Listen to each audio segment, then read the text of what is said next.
राधाष्टमी उत्सव, राधा जन्माष्टमी उत्सव मनाएंगे। बंधुओं, शास्त्रों में बड़ी महिमा है किशोरी जी के। पद्म पुराण में तो इतनी सुंदर व्याख्या है किशोरी जी के जन्मोत्सव की। 1000 एकादशी मल्टीप्लाई इनटू 100 कर दो, जितना आएगा इतना फल मिलता है एक राधाष्टमी का व्रत करने से। अब कई लोगों के मन में भाव रहता है कि मेरे मन में भी ऐसा ही भाव रहता है कि भैया उत्सव है ठाकुर जी को जन्माष्टमी को, उत्सव है राधाष्टमी को, तो फिर काहे को हम लोग भूखे प्यासे रहें, बढ़िया माल छाने।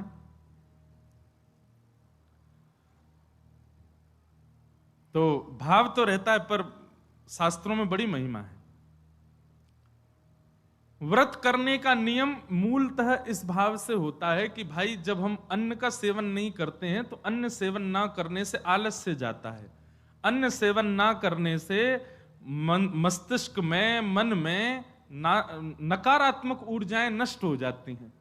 फलाहार रहते हैं तो निश्चित ही है ऊर्जावंत होते हैं, तो ऊर्जावंत होंगे तो और बढ़िया उत्सव मनाएंगे।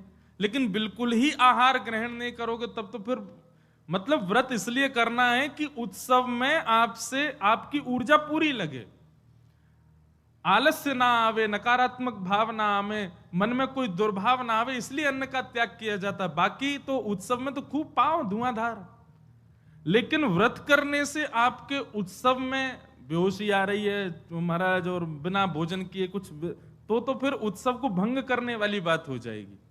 उत्सव को भंग नहीं, उत्सव को सुंदर बनाने के लिए व्रत करना है।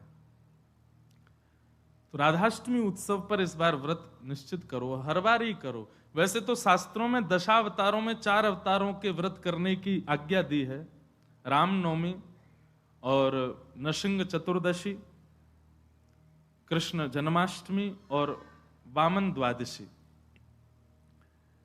लेकिन जब हम रामकृष्ण उपासक हैं तो हमारे भाव में रामकृष्ण दो एक हैं, ये दोनों भी एक हैं और फिर इनकी आह्लादनी शक्तियां भी एक हैं। राधा कृष्ण स्वरूपाम्बई कृष्ण राधा स्वरूपिणौ कलात्मानम निकुंजस्थम गुरु रूपम सदा भजे। तो जब किशोरी जी ब्रजमंडल में ठीक ठाकुर जी का ही स्वरूप हैं तो फिर उनके लिए भी ये व्रत की क्रिया करनी है। पद्म पुराण में ब्रह्मा जी ने इसका बहुत सुंदर वर्णन किया है कि भैया व्रत निश्चित करना चाहिए, इतना फल मिलता है, इतना फल मिलता है। लेकिन जब भी फल कोई फल बताता है ना कि महाराज जी ये करने से ये फल मिलता है, ये करने से ये फल, मन में एक ही बात आती है, अगर ये करने से ये फल मिलता है, अगर हम इसके बदले फल की कामना ना करके ठाकुर जी की कामना करें तो हमको व्रत इसलिए करना है हमको श्री जी मिले, हमको व्रत इसलिए करना हमको ठाकुर जी मिले। अक्षय तृतीया के दिन लोग दुनिया भर का दान करते हैं, चावलों का दान कर रहे हैं, अन्न का दान कर रहे हैं, स्वर्ण दान कर रहे हैं, चांदी दान कर रहे हैं, जे दान कर रहे हैं, वो दान कर रहे हैं। हमारे मन में भाव आता है कि भैया वादना नाम को दान करो, जो राह में मिल जाए वही से कहो जय श्री कृष्ण, जो राह में मिल जाए वही से कहो राधे राधे, नाम दान करते चलो। बोले क्यों? बोले अक्षय तृतीया को कछु दान करो तो अक्षय है जाए, तो हम नाम दान करें, हम ठाकुर जी को भजन दान करें, अरे भक्ति दान करें, अपनी भक्ति अक्षय हो जाए, नाम अक्षय हो जाए, प्रेम अक्षय हो जाए, ऐसी अक्षय तृतीया मनाओ। तो कभी भी आपको किसी व्रत या किसी नियम के पीछे फल बताया जा रहा हो, सुन लिया करो, अच्छा इससे ये फल मिलता है, उस फल को गौड़ करके उस फल के स्थान पर किशोरी जी को विराजमान कर दो। हे किशोरी जी, हम राधाष्टमी को व्रत या मारे करेंगे कि हमको आपकी प्रेम लक्षणा भक्ति प्राप्त हो, आपको प्रेम प्राप्त हो, इसलिए हमको व्रत करना है। तो राधाष्टमी उत्सव इस बार भागवत कृपा निकुंज में गिरधर लाल जी का मनाया जाएगा। सुबह 9 बजे से क्रम रहेगा, 8 बजे द्वार खुल जाएंगे, आके बैठ जाना। 9 बजे फिर अभिषेक होगा, टीवी हम लगवा देंगे 2-4 ताकि लाल जी दिखें आप सबको, और फिर उसके बाद बधाई गायन उत्सव आदि चलेगा। 10-11 बजे तक का क्रम रहेगा, ज्यादा लंबा नहीं, छोटा ही क्रम रहेगा। और क्योंकि व्रत रहेगा तो केवल पंचामृत मिलेगा पीवे को, खावे को कछु ना देंगे हम। प्रसाद भी रहेगा, सब लोगों को थोड़ा थोड़ा प्रसाद बाहर ही मिल जाएगा। फिर उसके बाद राधा वल्लभ जी जाइयो, वहां पे ऊधम मचाइयो, बिहारी जी जाइए और सुनिए, राधाष्टमी को हमारे ब्रजमंडल के रसिक शिरोमणि स्वामी श्री हरिदास जी का जन्मोत्सव है। फिर तटिया स्थान जाना, तटिया स्थान जाकर के स्वामी जी महाराज को प्रणाम करके आना, वहां पर खूब निधिवन राज जाना, निधिवन में जाके स्वामी जी को प्रणाम करके आना। राधाष्टमी का उत्सव तो जन्माष्टमी से भी बड़ा होता हमारे ब्रजमंडल में। तो ऐसे राधाष्टमी का भाव। अब कई लोग पूछ रहे हैं कैसे क्रम होना चाहिए, तो देखो ठाकुर जी का जन्मोत्सव मनाया जाता रात्रि 12 बजे, पर किशोरी जी जो हैं ये उदिया भाव से प्रकट हुई, मतलब सूर्य उदय जैसे ही सूर्य की प्रथम किरण पड़ी है पृथ्वी पर, बस हल्के हल्के सूर्य उदय हुआ, तभी किशोरी जी का प्रादुर्भाव हुआ। तो एक प्रकार से नहीं, सुन लो, ताली बाद में बजा ले। सुबह 4:30 बजे, 4-4:30 बजे आप सबको, अगर घर में किशोरी जी विराज रही हैं स्वच्छंद भाव से, तो किशोरी जी को अभिषेक करना। वैसे हम तो दोनों उनको ही कर दें, जन्माष्टमी पे भी युगल सरकार घर के ठाकुर जी जो हैं युगल राधा कृष्ण उनको करें, और राधाष्टमी पर भी दोनों उनको ही करें। अगर घर में केवल लड्डू गोपाल विराज रहे हैं, केवल ठाकुर जी मुरली मनोहर लाल जी विराज रहे हैं, त्रिभंगलली ठाकुर जी, तो भी उनको अभिषेक करो, उन्हीं को ही श्री जी स्वरूपा मान करके उनको अभिषेक करो।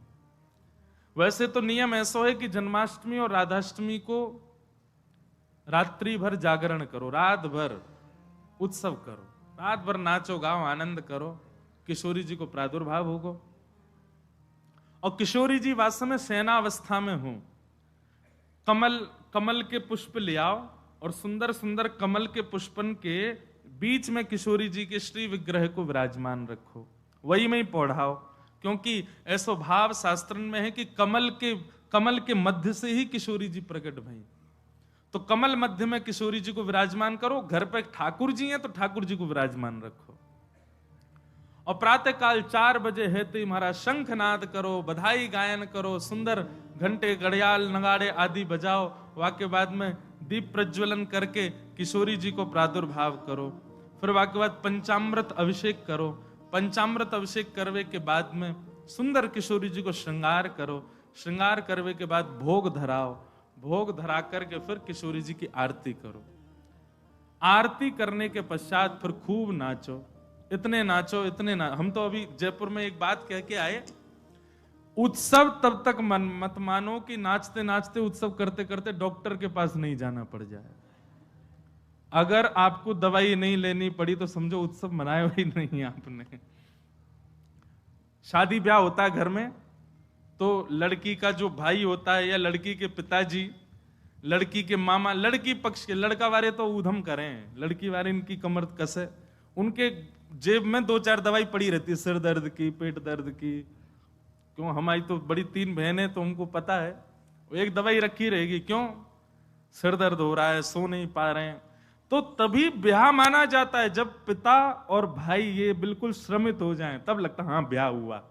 श्रमित ही नहीं हुए तो क्या बात का ब्याह। ऐसे ही उत्सव में महाराज एक आनंद की बात करें, ये नहीं जबरदस्ती कि महाराज दवाई लेनी ही पड़ जाए। जब तक इतने श्रमित नहीं हो जाओ, इतने नहीं थक जाओ कि महाराज अब कुछ नहीं हो सकता हमसे, पस्त नहीं हो जाओ, तब तक नाचते ही रहो किशोरी जी के आगे, ठाकुर जी के आगे। खूब बढ़िया उत्सव करियो, खूब नाचियो, और फिर व्रत रखो पूरे दिन। किशोरी जी को खूब बढ़िया व्यंजन पवाओ, और पवा करके वो कोई को वितरण करो, कोई अपने काजे थोड़ा रख लो, दूसरे दिन जब नौमी लगे सोवा को पाओ प्रसाद रूप में, पर वाह दिन व्रत रखो। और भैया नहीं रुको जाए तो पालियो, चकाचक पाओ, बोले हमारी श्री जी को उत्सव है, हम तो पाएंगे तो पाओ, कोई दोष भी नहीं। व्रत ना करने से पाप नहीं लगता है, पर व्रत करने से पुण्य बहुत होता है हमको, लेकिन पुण्य की नहीं, हमको किशोरी जी की कामना है। तो इस प्रकार, और फिर एक नियम सुनो, या तो संभावना बने तो सहस्त्र कमल, 1000 कमल, और 1000 कमल की भावना नहीं बने तो 1000 कोई भी पुष्प, लेकिन सुगंधित होने चाहिए, बिना सुगंध वाले नहीं।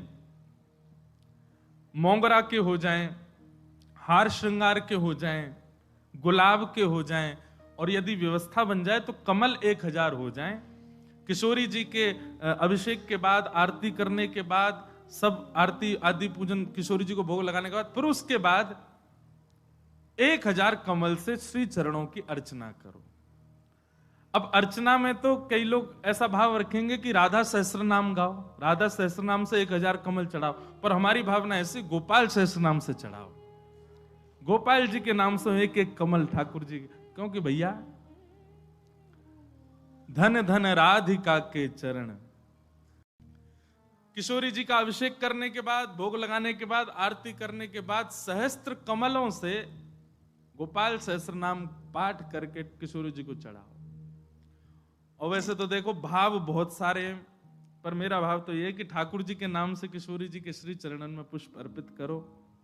पर यदि राधा सहस्त्र नाम से भी करोगे तो कोई दोष नहीं, बल्कि किशोरी जी तो सब सखियों से कहती रहती हैं, बोले कि हमारे बीच में रहो तो राधा राधा नाम उच्चारण करते रहा करो।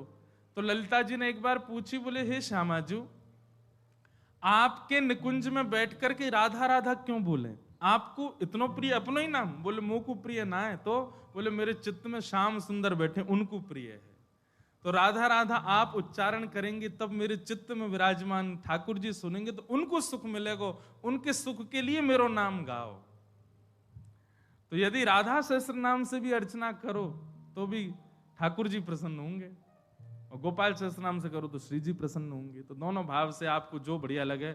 और कई भगत तो ऐसे भी यहाँ बैठे हैं, वो तो 2000 कमल लाएंगे, पहले राधा सहस्त्र नाम फिर गोपाल सहस्त्र नाम, दोनों उनको प्रसन्न कर देंगे।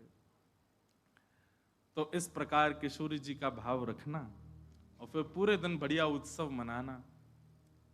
यहीं आ जाना 9 बजे, फिर राधा वल्लभ जी जाना, तटिया स्थान जाना, पूरे दिना ब्रजमंडल को ही रखियो वादना। तो ब्रज तज और कोई भावना चित्त में आवे ही नहीं, ऐसा भाव किशोरी जी के जन्मोत्सव पर रखिएगा। आप सब लोग खूब भाव से राधाष्टमी जन। और एक बात तो मैं भूल ही गया, हाँ, दान जरूर करना। ब्राह्मणों को बुला करके, घर में कुछ संत जनों को बुला करके, स्वयं मत पाना पकवान, उनको पवाना, उनको खूब दान दक्षिणा देना।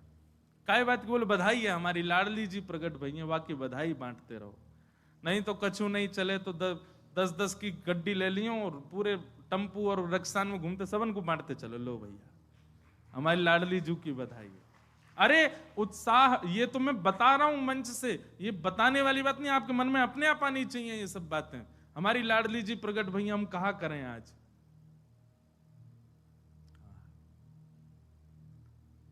सब मत हैं हमारे शास्त्रों में कि भैया ठाकुर जी से 1 वर्ष बड़ी हैं लाडली जी।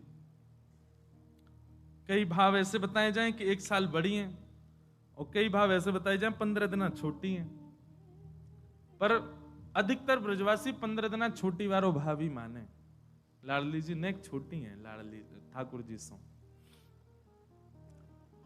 क्योंकि हमने जब राधा रसामृत कथा करी नागपुर में, 2 बार कर चुके, वह कथा को तो सुख ही अलग है। कभी कभी मैं भी सुनता हूं, इतना आनंद मिलता है, सुख मिलता है किशोरी जी के चरित्र में।